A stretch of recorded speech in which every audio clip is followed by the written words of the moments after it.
Hey, I'm LaVeist. He's Eric Claville. You're tuning into LaVeist and Claville, where we tell it to you straight the way it is, from a black male's perspective, because it's like that, and that's the way it is. So let's get right to it.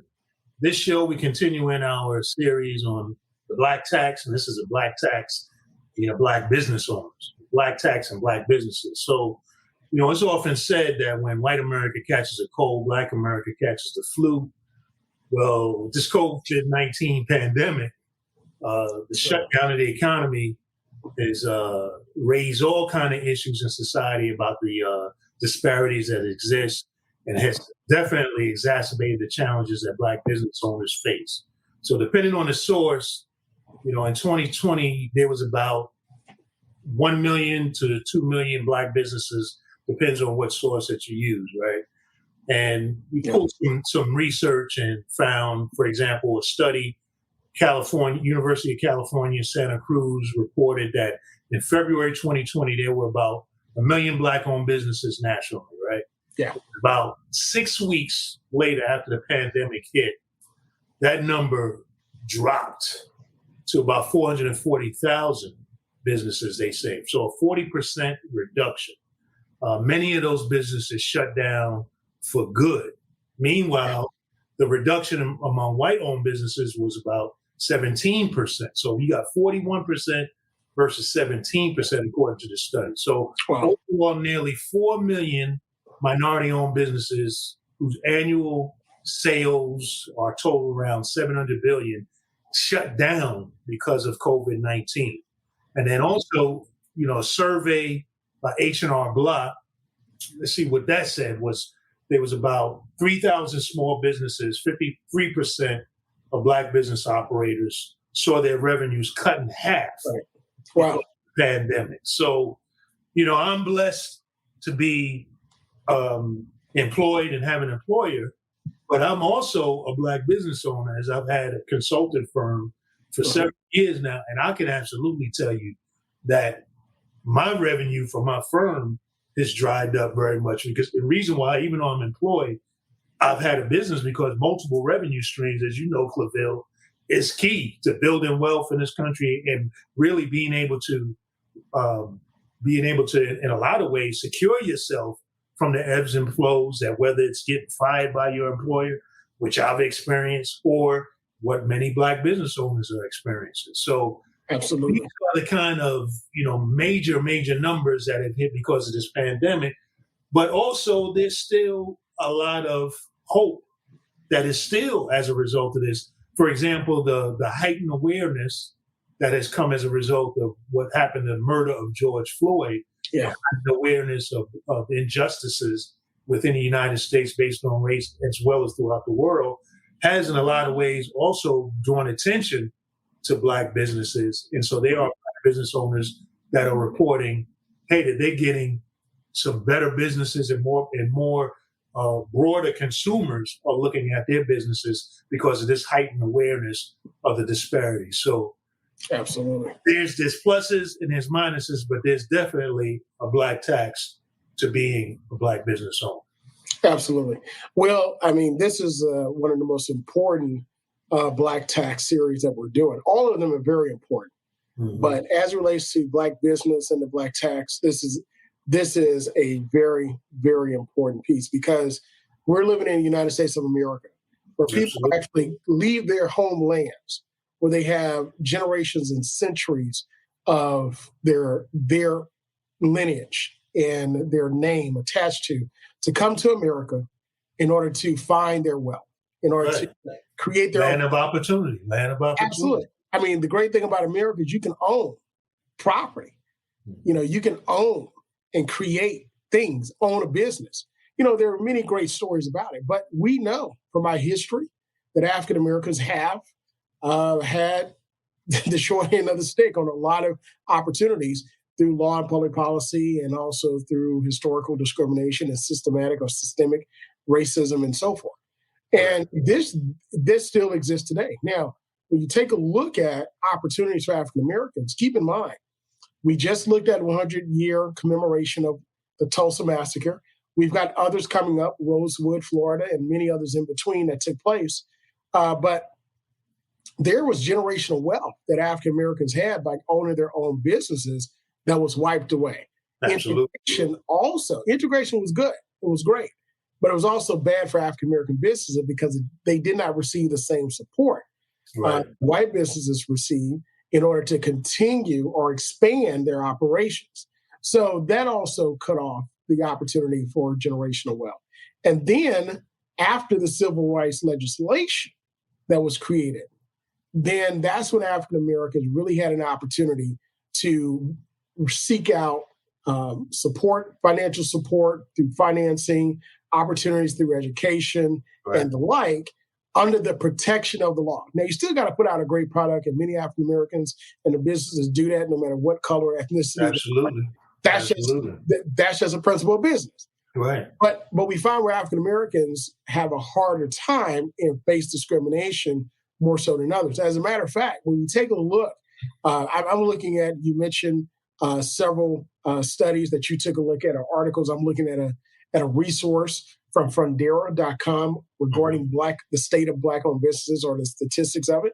And it showed that in 2020, at the end of 2020, 58% of Black business owners said that their business's financial health is, quote, at risk, unquote, or, quote, distress, unquote, during the COVID-19 pandemic. 58% will. If Black businesses, a population of people, meaning a group of people, which they are, but there's business, but a group of people, and 58% said that their financial status was at risk or distress, that's an absolute crisis. I mean, you talking about. Think about all of the chain reaction that comes from that. So, 58% of business owners, how are the folks providing for their families? So you're looking at the possibility of homes going under. So now, not only a business is gone, but the place where you are raising your family, your other asset that you put so much into is now at risk. And a lot of Black businesses, because of, for example, the challenges of getting access to capital, the challenges of being able to get loans, a lot of these entrepreneurs put everything, all of their assets into these businesses. So a lot of them raided their 401ks to start these businesses, or took out second mortgages on their homes. So like you said, if you're looking at a crisis, man, where half of, 58% is more than half of the businesses, there's a chain reaction that's going to come from it. Absolutely. Now, it's funny you mention that, because the chain reaction, that was a good point, because we don't think about it. We think about the business owner, but we don't think about the impact of that business shutting down, because a lot of businesses are still brick and mortar, right? I know that there are a lot of businesses that operate online and the like, but a lot of our businesses are service industry type businesses, whether it be, again, not so much food service and walk-in or restaurants, but also consulting, CPA firms, tax firms, law firms, insurance firms, and so forth. People want to see you. They want to shake your hand. They want to know who is this person that I'm entrusting, that I'm giving my entrusting with their fiduciary duty with. So when we talk about the impact of Black businesses in financial distress and shutting down, which again, I marvel at that, 58%. Well, let's just say 60, because some people may have said, hey, we've been through this, we can get out of it. So they really didn't probably answer that question fully. But 60%, 6 out of 10 Black businesses said we are distressed. Yeah. That is serious. Now, from another stat under this Fundera.com resource, it showed that Black businesses, by the end of 2020, they employed approximately 920,000 people. So let's just say 1 million people. Right. So, Will, if 6 out of 10 businesses are financially at risk or distressed, which means if you're distressed, that means you're pretty much on your last option, your string, your financing. You're waiting for something to come through to dig you out. Right. That means that now it's possible that 600,000, and let's just say half of that number, 300,000 people are out of a job. Right. And if the average business employs, according to this study, 6 to 10 employees, right, or less, then that means that out of, let's just say 10 employees, right? If they employ 10 employees, that means that now you have at least 30,000 buildings that are closing. So now your real estate market becomes increased because of this glut of property that's on it. So this street or strip that used to have all these businesses, Right. but they take down the marquee, right? So you see all these spaces, dilapidation, abandonment.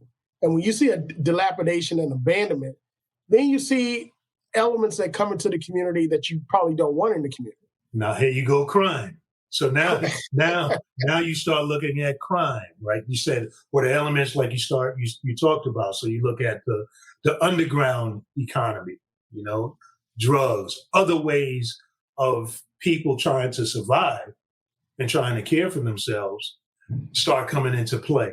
So you got crime, now you got dilapidation, you got crime, you got people who have means looking at, I can't continue to stay in this environment and watch my asset depreciate in its value, so I'm going to move out. So now you get some of those foundational people in the community that help to keep a community strong, looking for other alternatives because they're concerned about their family, the well-being of their children. Then it starts affecting schools. Again, how are schools financed? The schools are financed based on tax revenue from housing, from businesses, so forth in the community. So it just leads to this chain reaction that, again, disadvantages the communities where a lot of us find ourselves.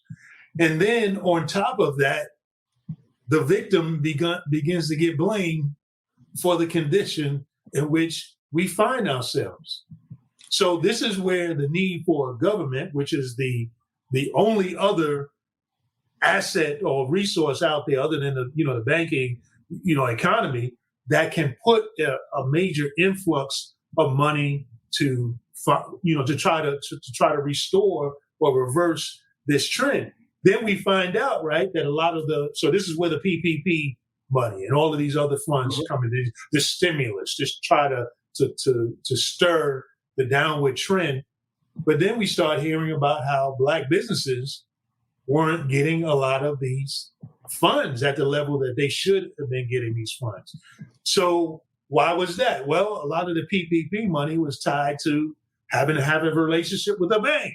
Right. So now if you didn't have a relationship with a bank because of difficulties, because banks claiming that you are a bad investment, then you found ways of getting money in other methods that did not necessarily put you in a relationship with a bank. Now the government is using this program to get access to people who need the money, but you need to have a relationship with a bank. So you can see how the system and how things are interconnected, again, create a situation where Black and brown businesses become, disadvantaged, and then it can just snowball and snowball. Yeah, and it's funny, you mentioned financing and you mentioned funding and relationship with banks. I'm looking at the study as well from Fundera, where it talks about how Black businesses actually get their money.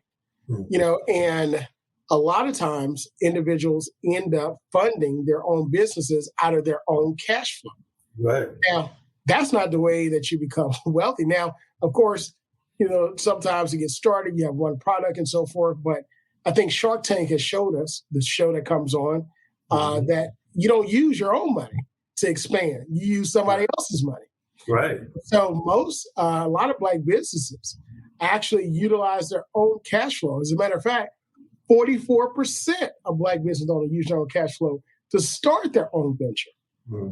So that area of capital ventureless COVID has brought out how it has its problems with being a closed group, meaning that African Americans and women have a hard time accessing that group. So therefore, there's a lot of great ideas out there. I have a lot of people that come to me with great ideas, but they don't know where to go. They don't have access to money, or they can't get through the door. And when we talk about relationship with banks, matter of fact, it says that 38%, 37.9% of Black business owners say they are discouraged from applying for loans. and they receive less business financing less often at higher rates. Right. So you have three strikes against you. Start out the gate. Number one, you can't get a loan because you're discouraged from applying for one. If you do get a loan, the rate is so astronomically high that there's no margin for error. And third, if you can't access financing, don't have a relationship with a bank, or can't get to a venture capitalist, you got to fund it yourself, which now leaves the margin for error very small. So, so basically, your tax. I mean, we both had to take a collective just sigh because we both know it. Look, we both know it very well. That it's hard to get that startup and the margin of error. And let's just say we're fortunate enough to get a good contract, or we're fortunate enough to get a good case settlement. Right. You got to manage that. I mean, Absolutely. It's time for celebration, but the celebration stops within 24 hours because now you have to have a plan before that check clears to expand, to market, to advertise, and to put 6 to 9 months, if not even 12 months of expenses up before you can even move forward to anything else. Right. And I think that is, when we talk about Blk Tax, in so many ways, you hit the nail right on the head about this issue of margin of error. Yeah. It's like you have to, you're constantly keeping the lights on. You're constantly on a hustle. You're constantly, and let's be honest, I mean, being in business already is stressful. Yeah, you're taking a It risk. already is taking a risk. But when you're in a situation where like you said, your margins for error are so slim, it just adds an additional level of stress onto you that, again, can actually even affect your decision making. When you're looking at it, it's like you don't get the ability to be able to breathe and do research and development. Absolutely. To be able to forecast down the road and see where trends are going and where you may want to be. If you're so focused on the here and now all of the time and just going from one moment to the next moment to the next. And these are the kinds of pressures that, again, just being a small business owner, or being a business owner, even if you're running a large corporation, there are challenges to staying competitive, staying on top of the market. But when that margin of error is so slim, it prevents you from doing these other things that are also important to keeping your business solvent, to keeping your business relevant, to being able to, to really grow your business. You need time to be able to breathe. You need time to be able to think. You need time to be able to plan. And these are the kinds of challenges that oftentimes are heaped upon Black business owners, Black and brown business owners, that are challenges that others are just not facing to the same degree, and, it's something about that entrepreneurial spirit that you got to be able to keep your mind focused on, tomorrow's going to be a better day. Yes, I can make this move and I can make this gamble and still succeed, or you got to be able to still be able to learn from your mistakes and come back and keep going. But when that margin of error is so slim, it just makes it really difficult to be able to do that kind of intellectual, that kind of thinking. That's also critical to really building your business. And then, Will, you also have to get past perception, right? Mm-hmm. One thing that the Black Lives Matter movement and social justice movement of 2020 showed us is that, discrimination and inequities and inequalities go beyond social issues. It was also economic. Black businesses, Black business owners, Black businesses are discriminated against and disadvantaged in many ways that are seen and unseen than their white counterparts.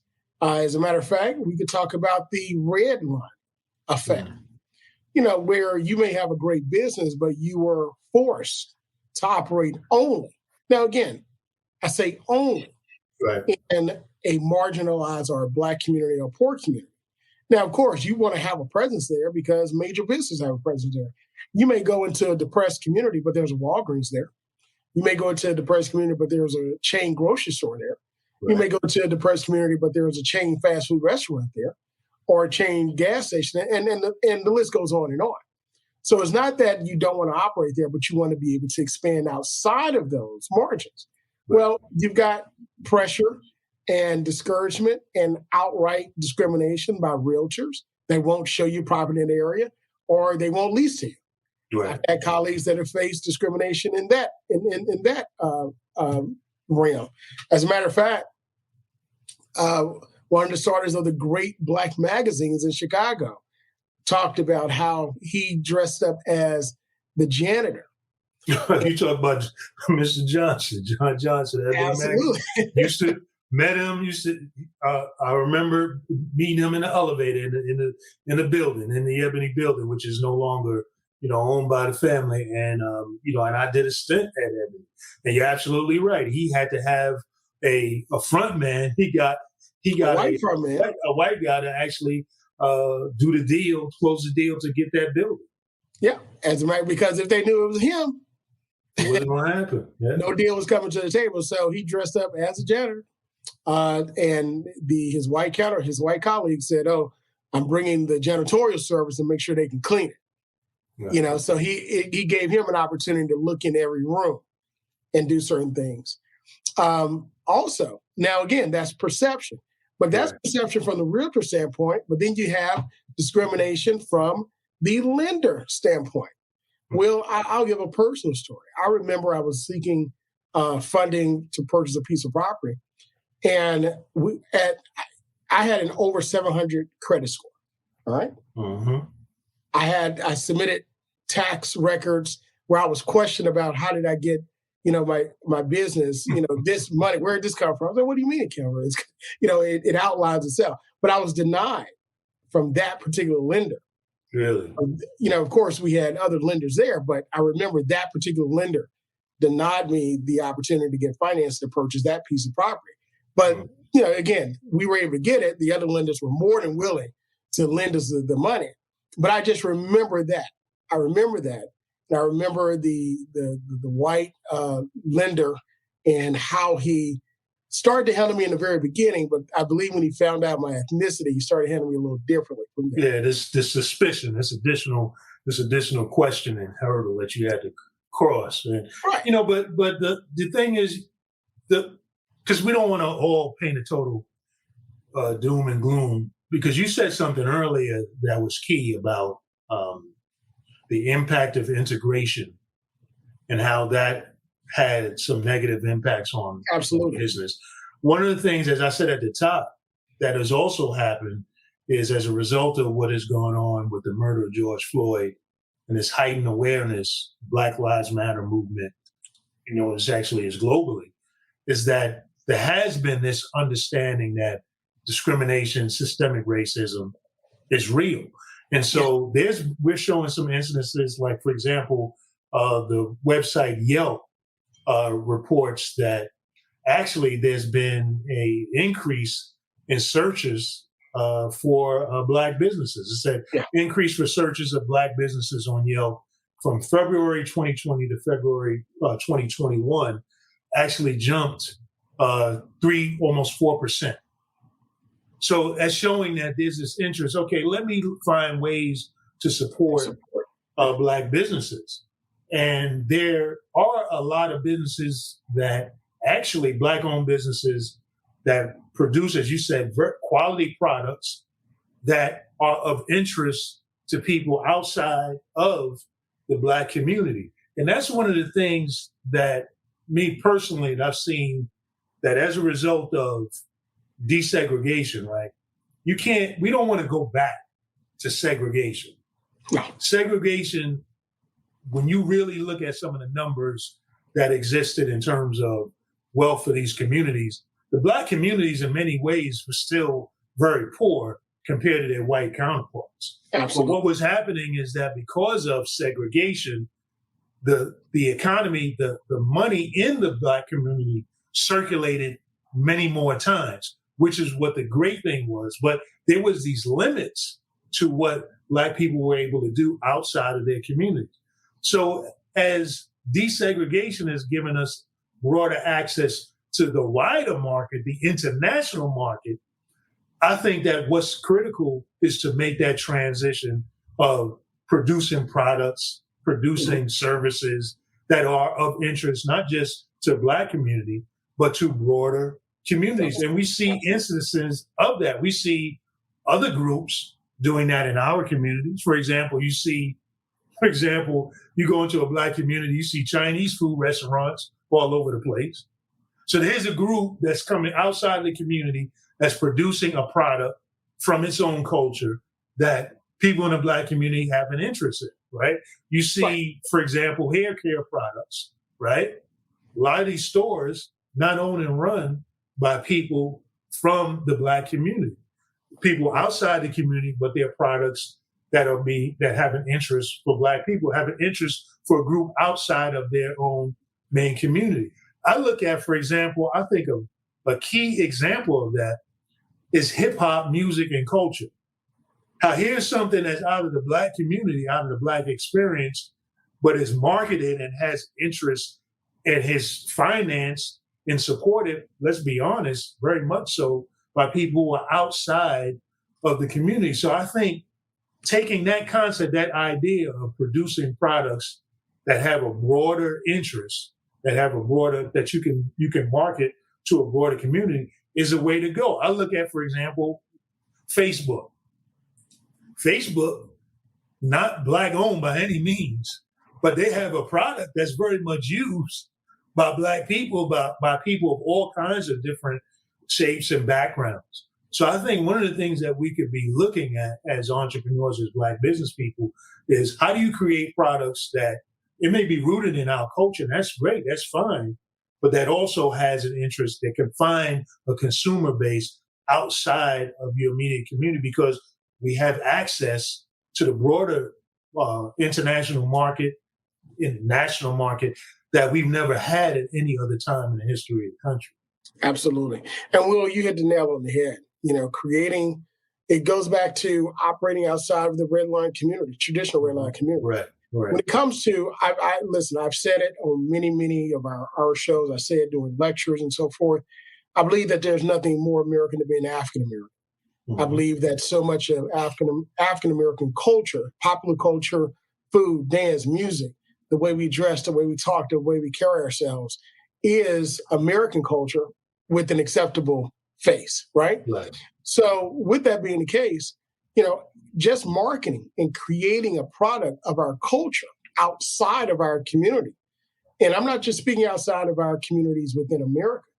I believe that African American culture can be reproduced and packaged in a product that is retail through food, music, and the like, and other products in other countries.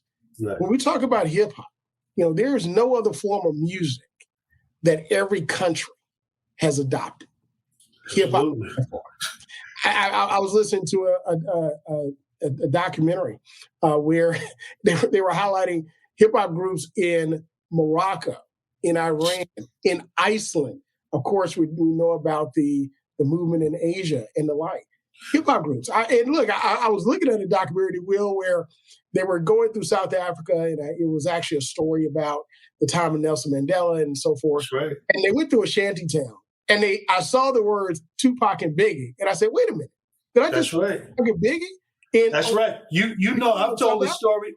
I've told the story to you. I think I've told it here about being in Mongolia. I was in Mongolia, walking down the street in the city of Ulaanbaatar in Mongolia, and I heard hip hop. Heard Biggie. Guys jumped out the car and was like, Biggie, and wanted to take a picture with me. And here I'm a guy from Brooklyn, in all places, Mongolia, right. And where Biggie is from, and they're taking a picture from. So you're absolutely right. That's absolutely what I'm talking about. Something that's out of our culture, but has interest in a market, across the world and outside of the culture. And the key is us owning it. It's not just turning it over to someone else to go and market and own, but us owning it and being able to market it and being able to generate the wealth from it. And I think that's the next step: ownership, documenting. There are so many stories of African American ingenuity, innovation, that was taken during the time of slavery, Jim Crow, and not allowed to be marketed and utilized for generational wealth. Think about all the inventions during the time of the agricultural movement, during the time of the cotton gin and others that we could have marketed. And many stories that we hear of African Americans creating recipes. I think Jack Daniels, the family finally gave, or the company finally gave credit to the African American male that actually, quote unquote, helped to create this process. There's also, big was Uncle Nearest. There's also discussion regarding, the inventor of the creator of the spice of Popeye's chicken, and that was a big litigation and the like. So there's many of those stories, Will. But I also think about education-wise, George Washington Carver. Before him, there was no peanut butter. If he would have just patented one, and I think it was like over 200 applications for the peanut that he created in his lab. If he would just patented one, where would Tuskegee be? Just one. Yeah. Just one, Will. Right? So again, like you said, there's not all doom and gloom, but we see opportunity. But we got to look at what's real. We got to look at the facts. We got to look at the history and move toward what's better. But again, this is, like I said, this was a very important discussion, probably one of the most important when we talk about the Blk Tax series. We're going to continue our discussion on the Blk Tax here on LaVeist and Claville. Those of you that are watching us, thank you so much for tuning into this segment where we talk about Blk Tax in business. Continue to like us, follow us, and share on our social media on Facebook, and let us know how we're doing. And if you have any questions, send those as well. Until next time, that's the way we see it. That's the way it is. Be well.